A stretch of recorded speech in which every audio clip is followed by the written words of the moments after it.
although the mainstream media was 100% silent.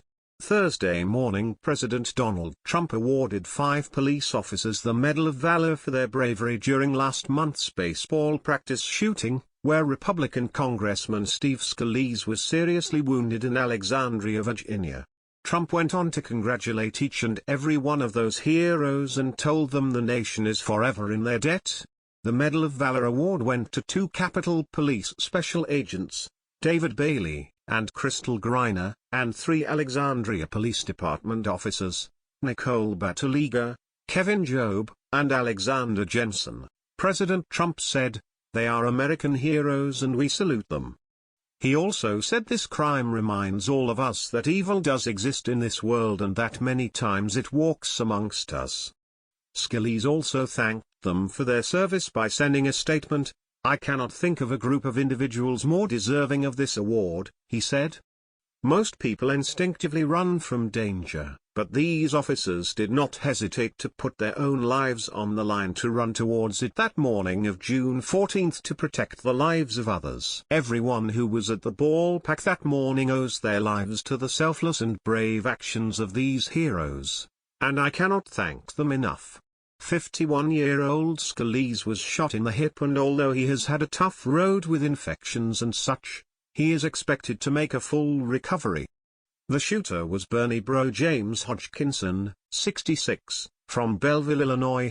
Luckily he was shot dead by police after opening fire in Alexandria, Virginia during what was a practice session for the annual Republican versus Democrat charity baseball game. Hodgkinson maintained a social media presence that was heavily pro-Bernie Sanders and insanely anti-Republican. Here's a timeline of the events leading up to and following the shooting. 6:30 a.m., the Republican baseball team held practice at Eugene Simpson Stadium Park in Alexandria, said Williams in a statement. Shortly after 7 a.m., a man walked up to Reps. Ron DeSantis, Republican Florida, and Jeff Duncan, RSC, as they were getting into a car to leave the field and asked whether it was Republicans or Democrats out there, DeSantis told Fox News. The shooting occurred shortly afterward. It is not clear whether the man was the shooter or was connected to the shooter. 7:09 a.m., Alexandria police received a call reporting shots fired at the park, according to Alexandria Police Department Chief Michael Brown. During the shooting, Representative Mo Brooks, Republican Alabama, told CNN after the shooting, "I was on deck about to hit batting practice on the third base side, and I hear bam.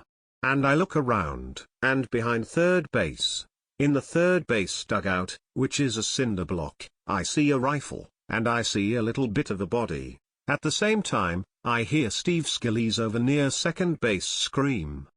He was shot." The shooter fired at least 50 rounds. 7:12 a.m., Alexandria police arrived at the park, Brown said. Capitol Police officers exchanged fire with the shooter, said Capitol Police Chief Matthew Vidarosa.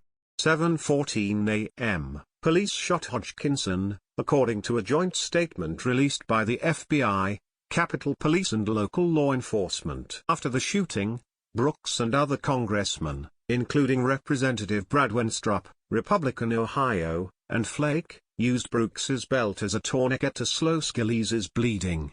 Brooks said. Wenstrup, who has experience as a doctor, said he performed what you call a sweep, checking for any other wounds. When the medics came, we had better bandaging to put on the wound, kept him stable and made sure he was conscious, aware, got some hydration.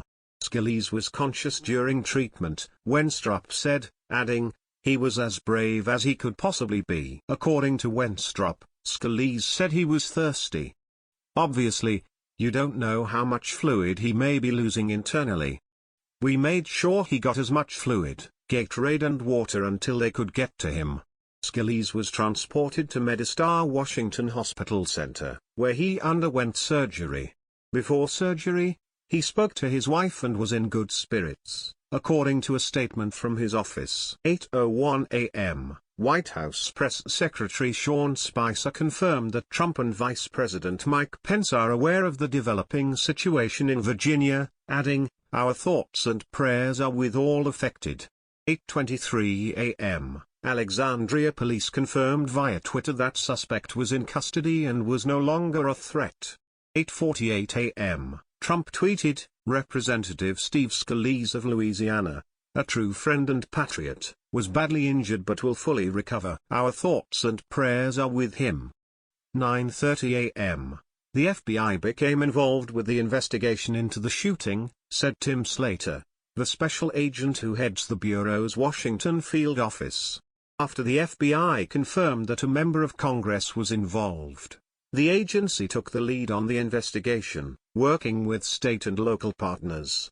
10:39 a.m., Representative Roger Williams, Republican Texas, confirmed that Zach Barth, a legislative correspondent in his office, was shot. Barth is receiving medical attention and is expected to make a full recovery. 11:10 a.m., multiple law enforcement sources identified the suspected shooter as Hodgkinson, 66, of Belleville, Illinois. 11:36 a.m., Trump made remarks on the shooting and said, "The assailant has now died from his injuries." Trump called the attack a very, very brutal assault and said Scalise is a patriot, and he's a fighter. Law enforcement later confirmed Hodgkinson died from his injuries in the hospital. Isn't it just sad how every time something good comes out of the Trump administration the lamestream media is 100% silent? While during the failed presidency of Barack Hussein Obama they would even report, applaud and cheer when the president had a successful bowel movement. It's no wonder the mainstream media has an approval rating of a mere 32%.